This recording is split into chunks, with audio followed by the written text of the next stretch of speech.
Okay, everybody, workout 3 of the week. So, obviously we've gone through your first workout, we've gone through your deck of cards workout for your second workout. Now, the third one this week, circuit base again, 45 seconds a station, run through the first group 4 times, run through the second group of exercise 4 times, okay? So, each group will have 4 exercises. So you're doing 45 seconds, each exercise you're running through those exercises of 4 times. All right, and then going to group 2 and doing the same thing. So let's get this show on the road. Group 1, Bulgarian split squat jumps. Love them. Great for explosiveness, great for body awareness, body balance. Next exercise, up and down planks. Good for core stability. Good for that push-pull kind of mentality that we've got to attribute to our profession. Bridges, and then burpees. Okay, so we're gonna run through these quickly. I did use a chair this time. Usually I pull out my box, but I figured I would show you because a lot of you may not have a box available to you. This can be a stair, this can be a chair. Either one is fine, okay? Or a box if you have one. But the big thing is, for Bulgarian split squat jumps, back foot's gonna be on the chair, all right? And when you go to position yourself, make sure that that front foot gives you a good base. So it's kind of that counterbalance. If I have my feet close together, like my back foot and my front one are tight together, I lose that stability. So go a little bit wide. So my back foot will be up on the chair this way. So you can see I've got a little bit of width here to ensure that I don't fall over. Okay, so about shoulder width apart on my feet.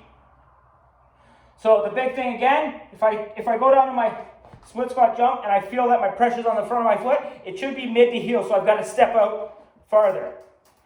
All right, so the big thing, again, that back arm is going to drive us up through. So cushion. Okay, cushion that landing and drive back up. So you can see that arm is driving me back up through. Do 5, switch legs. Again.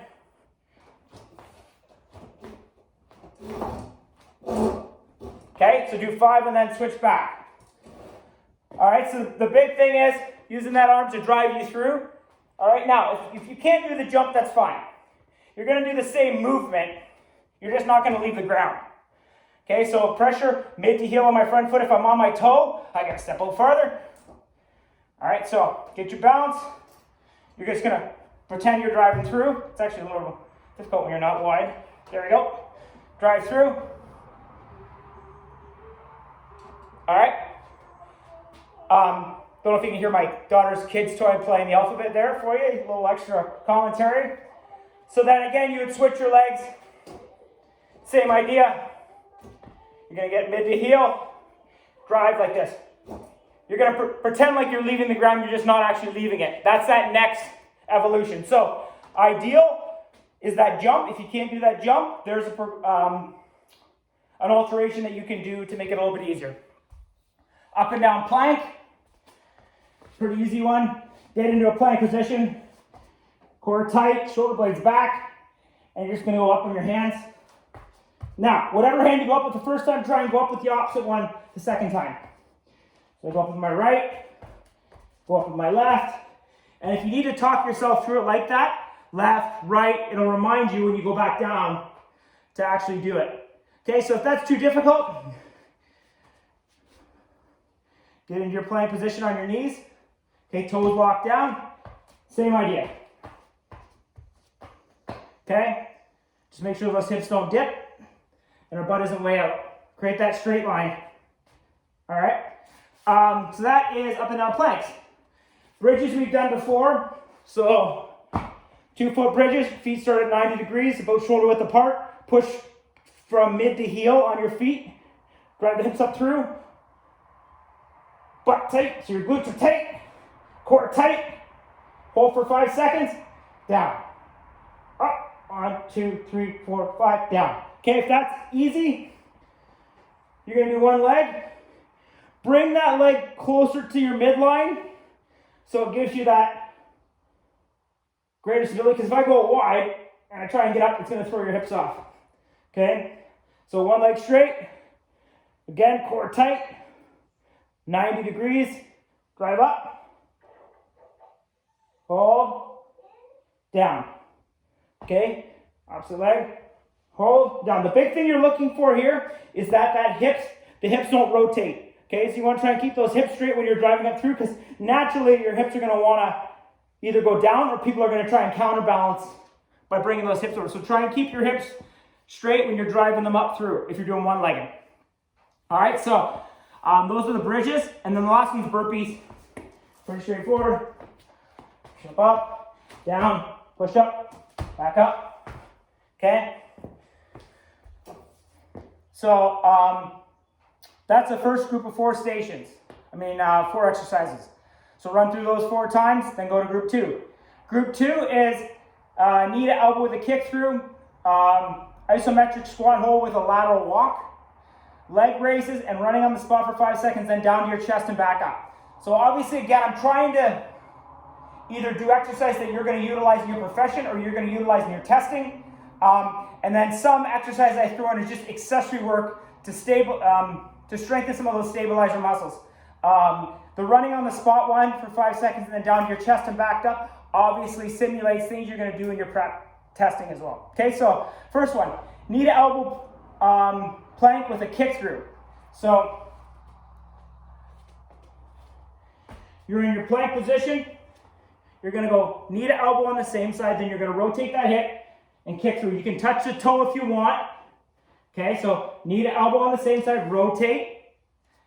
I touch the toe. If you don't want to touch the toe, you just got to kick through. Okay, knee to elbow, rotate, kick through. Knee to elbow, rotate, kick through. Okay, again, if you want to touch that toe, that's totally fine. So that's your knee to elbow with a kick through. Next one, isometric squat hold with a lateral walk. Okay, so isometric squat hold, you're going to get in that squat position. Okay, some people may be shoulder width apart, some may be a little bit wider. Again, obviously comfort, hip mobility, all factors. So I'm going to be in that isometric squat position. All right, and then I'm going to laterally walk, room dependent. Obviously, if you can do 3, great. If you can do 5, great. The big thing is keep that chest up, stay in that squat position, and then you're moving laterally. So I'm not going to lie, those are going to burn. Probably one of those exercises that first 5 seconds you're like, oh, this isn't too bad. But once you progress on, it will get tough. So if it becomes too difficult where your legs are burning, you can't move, just keep that squat. All right? And then start moving again when you can. The big thing is don't fall forward, keep that chest up. If you got to stay up a little bit, that's fine. I'd rather that chest be up and you be higher than being lower and being overcompensating with that lean. Okay? So, and on the squat walk, so the way to keep yourself upright is, again, always think the same thing. Core tight, shoulder blades back like you're holding a tennis ball between your shoulder blades. All right, so core tight, shoulder blades back, so that naturally puts me in that neutral spine position. So I don't get this. Right, core tight, shoulder blades back, so that I'm in that proper squat position. Okay. Next one is a leg raise. Okay, so leg raises as they sound. Okay. If you got to set your feet back down, that's fine. But the ideal is to keep them about an inch off the ground and then all the way up to about 90. Okay. If you want it more difficult, see how my hands are down right now? That's giving me more stability. If you want to make it more difficult, hands across the chest. Okay? That'll make it even more difficult, as you can tell by my breathing. Because now you're really, the only stability you have or ability with to lock into the floor is that core. Right? You're trying to pull those shoulder blades back into the ground and that core is tight. So obviously this is a little bit easier. Okay? Because you've got that lock to the floor. If that's too easy for leg raises, here's your alternative. Okay? All right, last one. So running on the spot for 5 seconds and then down to your chest. So you're like doing a fast feet. So basically, you're doing this, your fast feet down to your chest. Okay? So fast feet, 5 seconds. So Obviously, you're not going to be able to see the time. Just count to 5. So 1, 2, 3, 4, 5. Back down. 1, 2, 3, 4, 5. Back down. 4, 5. Back down. Okay? So that's simulating, as an example, during your prep testing, where you go under the barricade, get back up, and you're running that course. Same idea. Okay? So that's running on the spot 5 seconds, and down to your chest and back up. All right, so that's your second group of 4 exercises. As I said, 45 seconds at station. If you have any questions, let me know. Have a good workout. Take care, guys.